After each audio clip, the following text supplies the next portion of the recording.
నమస్కారం. తీర్థయాత్ర కార్యక్రమానికి స్వాగత సుమాంజలి. సనాతన హైందవ మతం బ్రహ్మ, విష్ణు, మహేశ్వరుల త్రిమూర్త్య స్వరూపంగా శ్రీ దత్తాత్రేయ స్వామిని భావిస్తారు. గురు పరంపరకే తలమానికమైన గురుదేవుడు శ్రీ దత్తాత్రేయుల వారు. త్రిమూర్తుల వరప్రసాదంగా అత్రి మహర్షి అనసూయాదేవుల సుపుత్రుడిగా జన్మించాడు. బ్రహ్మ, విష్ణు, మహేశ్వరుల మువ్వురి అంశల సమీకృత స్వరూపం శ్రీదత్త అవతార విశేషం. మహారాష్ట్రలోని గానుగాపూర్ దత్తుని పాదాల క్షేత్రంగా పేరొందింది. గోవా రాష్ట్ర బహుసుందర సముద్ర తీర క్షేత్రమైన పనాజీలో చించోలి ప్రాంతాన ఓ అశ్వత్థ వృక్ష ఛాయలో నెలకొనడంతో పింపలేశ్వర్ దత్తాత్రేయ స్వామిగా వ్యవహరిస్తారు. శ్రీక్షేత్ర పింపలేశ్వర్ దత్తమందిర విశేషాలను నేటి తీర్థయాత్రలో దర్శించుకుందాం రండి.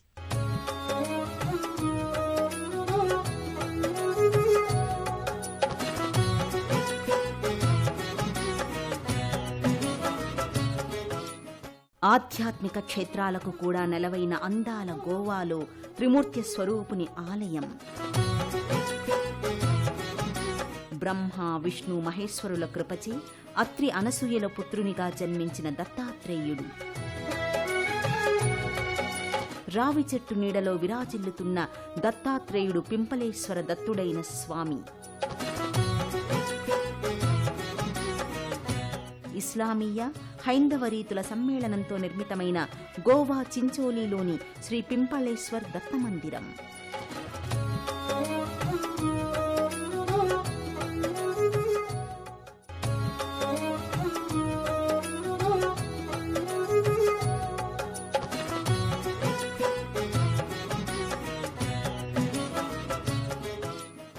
దత్తాత్రేయ శివం శాంతం సచ్చిదానందమద్వయం ఆత్మరూపం వరం దివ్యం అవధూతముపాస్మహే. రామకృష్ణాది అవతారాల కంటే ముందే కృతయుగంలోనే సంభవించిన అవతారం శ్రీ దత్తాత్రేయ స్వామి. స్మరణతోనే కరుణ కురిపించే విశ్వగురువు ఆ స్వామి. కనిపించే జగత్తునే సత్యంగా భావించి కష్ట సుఖాల మధ్య కొట్టుమిట్టాడుతూ దుఃఖితులై జీవించే మానవ కోటికి జ్ఞానబోధ కలిగించి స్వస్వరూప జ్ఞానమేర్పరిచి ముక్తి పదగాములను చేయడమే దత్తాత్రేయ అవతార లక్ష్యం. ఆ స్వామి పనాజీ క్షేత్రంలో చించోలే ప్రాంతంలో ఒక రావి చెట్టు కింద నెలకొని ఉన్నాడు. ఉత్తర భారత పరిభాషలో రావి చెట్టుని పీపల్ అంటారు. అందుకే పింపలేశ్వర దత్తునిగా కొలువయ్యాడు. దత్తం సనాతనం నిత్యం నిర్వికల్పం నిరామయం హరిం శివం మహాదేవం సర్వభూతోపకారకం. బ్రహ్మదేవుని కుమారుడు అత్రి మహాముని, కర్దమ మహర్షి కుమార్తె అనసూయాదేవి. పుణ్య దంపతులైన వారిరువురు ఎన్నో నోములు నోచగా త్రిమూర్తులు ముగ్గురు అనుగ్రహించి తాము ముగ్గురము ఒకే అంశగా అనసూయామాత పుత్రునిగా జన్మించి తరింపచేస్తామని వరమిచ్చారట. ఆ వరఫలితంగా జన్మించిన వరపుత్రుడే గురు పరంపరకు ఆద్యునిగా 3 శిరములతో జన్మించిన బాలుడే దత్తాత్రేయునిగా వర్ధిల్లాడు. త్రిమూర్తులు ముగ్గురు అత్రి మహర్షి, అనసూయ దంపతులకు పుత్రుడి రూపంలో తమని తాము సమర్పించుకున్నారు కనుక దత్త అనే పేరు వచ్చింది. అత్రి కుమారుడు కాబట్టి ఆత్రేయ అని మరో పేరు కూడా ఉంది. ఉత్తరాది సంప్రదాయంలో దత్తాత్రేయను ఒక అవతారంగా లేదా శివుడి అవతారంగా భావిస్తారు. నాథ ఆదినాథ్ సంప్రదాయానికి సంబంధించిన ఆది గురుగా గుర్తిస్తున్నారు. మొదట్లో దత్తాత్రేయుడు యోగదేవుడుగా తాంత్రిక లక్షణాలను ప్రదర్శిస్తూ వచ్చినప్పటికీ తర్వాత అతడు మరింత భక్తికి సంబంధించిన వైష్ణవ పూజా విధానాలను పుణికిపుచ్చుకుని సంలీనమయ్యాడు. కోట్లాది హిందువులచే పూజింపబడుతూనే భారతీయ చింతనలో అత్యున్నత సారాంశమైన గురువు కంటే ఎక్కువగా కృపా స్వభావం కలిగిన దేవుడిగా కొలవబడుతున్నాడు. దత్తాత్రేయుల వారు త్రిపుర రహస్య గ్రంథకర్తగా పేరు పొందాడు. అద్వైత వేదాంతాన్ని విశదీకరించిన ఈ గ్రంథాన్ని పరశురాముడికి అంకితం చేశాడని అంటారు. అంతటి గురు పరంపరకే ఆద్యుడైన భగవానుడు దత్తాత్రేయుల వారు దేశంలోని అనేక దేవాలయాలలో కొలువై ఉన్నారు. గోమాంచలని, గోమాంత క్షేత్రమని పేర్గాంచిన గోవా రాష్ట్రంలో పనాజీ పట్టణానికి సమీపంలో భాగా బీచ్కి వెళ్లే దారిలో చించోలే అనే ఊరిలోని దేవాలయంలో విలక్షణమైన రీతిలో నెలకొని ఉన్నాడు దత్తుడు. దేవతలు అధివసించే దేవతా వృక్షాలలో విష్ణు భగవాన్ని ఆవాసమైన అశ్వత్థ వృక్షం అనగా రావి చెట్టు కింద 3 శిరస్సుల దేవుడు దత్తాత్రేయుడు ప్రతిష్ఠితుడై అగుపిస్తాడు. అందుకే ఇక్కడ కొలువై దర్శనమిస్తున్న దత్తాత్రేయుల వారిని పింపలేశ్వర్ దత్తాత్రేయుడుగా పూజిస్తారు. అనేక ప్రాంతాల భక్తులు ఇక్కడికి వచ్చి భక్తి శ్రద్ధలతో కొలుచుకుని గురుదేవుని ఆశీస్సులు పొందుతారు.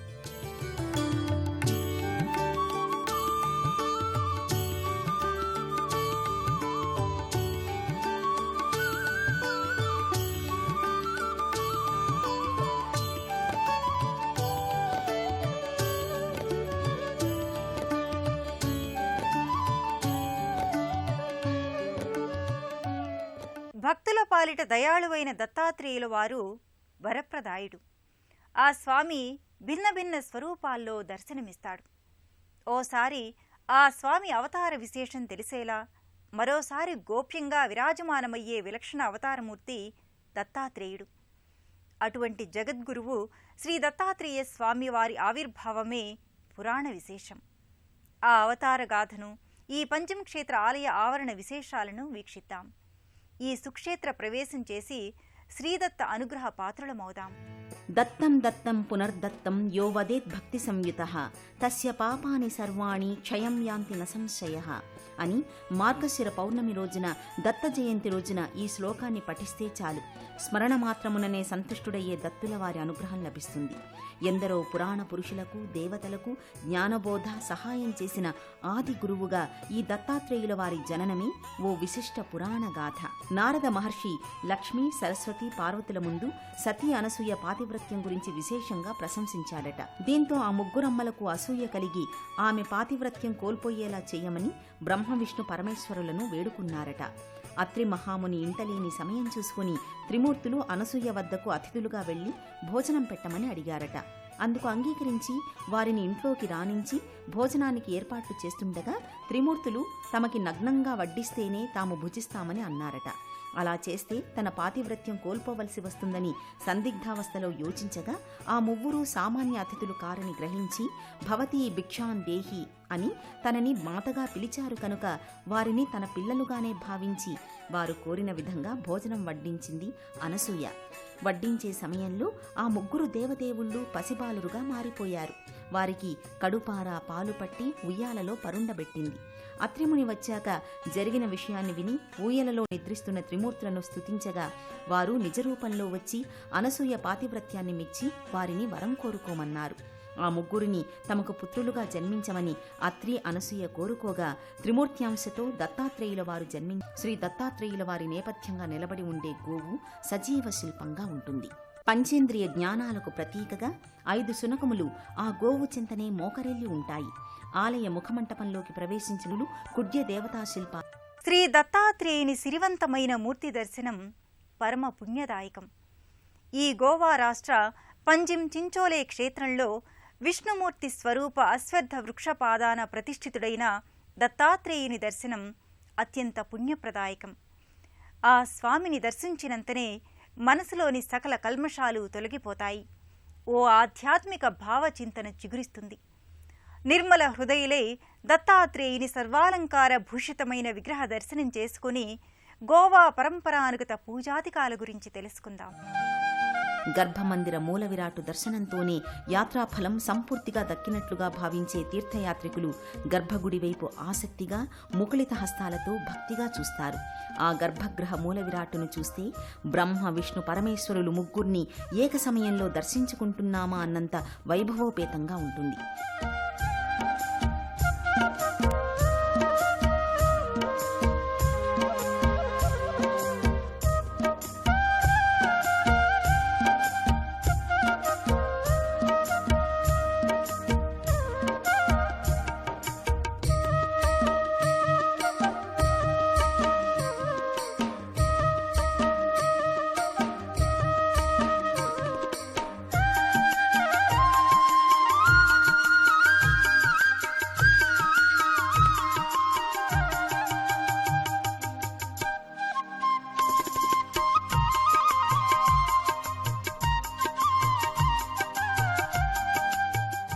దత్తదేవుని 3 తలలు త్రిమూర్తుల స్వరూపాలే కాదు, మువ్వురి రూప సంప్రదాయాలను పాటిస్తుంటుంది. బ్రహ్మముఖాన అలరించే ద్విపుండ్రాలు, విష్ణువదనాన దిద్దే ఊర్ధ్వపుండ్రాలు, శివుని మోమున కనిపించే త్రిపుండ్రాలు, త్రిమూర్తుల సిగముడులతో శ్రీ దత్తుల వారి ముఖారవిందం వెలుగొందుతుంది.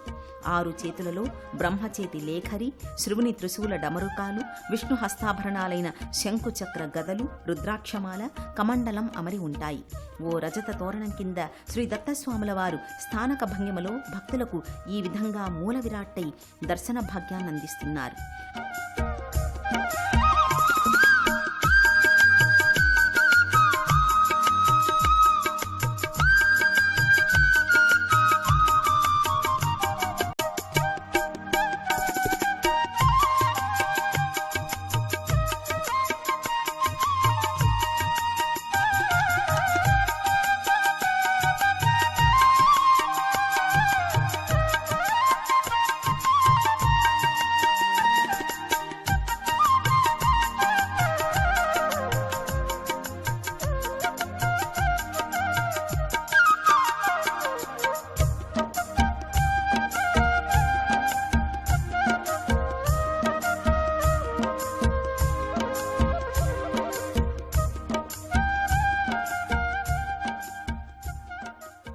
ఆ స్వామికి జరిగే అభిషేకాది అర్చనలు కన్నుల పండుగలా సాగుతాయి. రకరకాల పూలతో కూర్చిన నిలువెత్తు గజమాలలు, కంఠహారాల పూదండలతో అలంకరించిన పింపలేశ్వర్ దత్తుల వారికి అర్చకులు నానావిధ కైంకర్యాలను సమర్పించి హారతి నీరాజనాలను పడతారు. అభిషేకాది హారతుల అనంతరం సర్వభూషణాలతో నానావిధ పుష్పమాలాలంకృతం చేస్తారు. ఆ సర్వాలంకృత దత్తపాదుల వారి పాదభాగాన అర్చామూర్తులు ప్రతిష్ఠితమై ఎంతో ఆకర్షణీయంగా ఉంటుంది. భక్తులు యథాశక్తి దత్తునికి అర్చనాది క్రతువులు చేయించుకుని దత్తకృపా పాత్రులవుతారు.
దత్తాత్రేయుడు ఆర్తత్రాణ పరాయణుడే కాదు, కోరిన కోరికలకు మించి మరిన్ని శుభాలను కూర్చే భక్త సులభుడు. శ్రీదత్తుణ్ణి దర్శించుకోవడానికి వచ్చిన భక్తులకు కేవలం ఆధ్యాత్మిక ఆనందమే కాక ఇహపరమైన సౌందర్య ప్రదేశ సందర్శనానుభూతులను కూడా వనగూర్చుతున్నాడు. భూలోక దేవలోకంలా, భువిపై వెలిసిన స్వర్గంలా గోవా సముద్ర తీరం భాసిల్లుతోంది. ఆ అందాల ఆనందాల కెరటాల సాగర తీరాలను తనివి తీరా దర్శించి ఆనంద డోలికల్లో మునకలేద్దాం. ప్రకృతి చిత్రీకరించిన అత్యద్భుత సహజమైన వర్ణార్ణవ చిత్రం గోవా. అలల సవ్వడులు, తీరాలలో పాలనురగలతో సందడి చేసే అల్లరి కెరటాలు, పరవశంగా తలలూపే కొబ్బరి చెట్లు, ఇలా ఓ ఆనందభరిత దృశ్యాలు గోవా సముద్ర తీరాలలో కనువిందు చేస్తాయి. గోవాకు 125 కిలోమీటర్ల తీరరేఖ ఉంది. అంతర్జాతీయ పర్యాటకులు గోవా సముద్ర తీరాన్ని ఎక్కువగా సందర్శిస్తారు. ల్యాండ్ ఆఫ్ బీచెస్గా గోవా పేరుగాంచింది. ఉత్తర గోవాలోని సముద్ర తీర ప్రాంతాలన్నీ ఎక్కువగా పర్యాటకులతో కళకళలాడుతుంటాయి. కోలా, కలాన్, గుటే, బాగా, అంజునా, మాండ్రం వంటి బీచ్లు గోవాలో ఎక్కువగా ప్రాచుర్యం పొందాయి. వీటిలో బాగా బీచ్ ఓ 30 కిలోమీటర్ల అరేబియా తీరం. చించోలే క్షేత్ర శ్రీక్షేత్ర పింపలేశ్వర్ దత్త మందిరానికి వచ్చిన భక్తులు పర్యాటకులై దీనికి సమీపాననే ఉన్న ఈ బాగా బీచ్కి వస్తారు.